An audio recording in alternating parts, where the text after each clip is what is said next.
ನೀ ಮನೆ ಮನೆಗೂ ದಯ ಮಾಡಿ ಹರಗು ಎಂದು ಭಾದ್ರಪದ ಶುಕ್ಲದ ಚೌತಿಯಂದು ನೀ ಮನೆ ಮನೆಗೂ ದಯ ಮಾಡಿ ಹರಗು ಎಂದು ನಿನ್ನ ಸನ್ನಿಧಾನಕ್ಕೆ ತಲೆ ಬಾಗಿ ಕೈಯ ಮುಗಿದು ಕೇಳುವ ಭಕ್ತರಿಗೆ ನೀ ದಯ ಸಿಂಧು ನಿನ್ನ ಸನ್ನಿಧಾನಕ್ಕೆ ತಲೆ ಬಾಗಿ ಕೈಯ ಮುಗಿದು ಕೇಳುವ ಭಕ್ತರಿಗೆ ನೀ ದಯ ಸಿಂಧು ಗಜಮುಖನೇ ಗಣಪತಿಯೇ ನಿನಗೆ ವಂದನೆ ನಂಬಿದವರ ಬಾಳಿನ ಕಲ್ಪತರು ನೀನೆ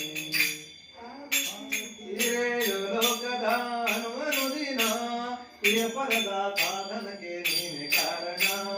ಈರೇಳು ಲೋಕದ ಅನುದಿನ ಪ್ರಿಯಪರದ ಸಾಧನಕ್ಕೆ ನೀನೆ ಕಾರಣ ನಿನ್ನ ನಡುವೆ ನೋಟದ ಒಂದು ಹೊನ್ನ ಕಿರಣ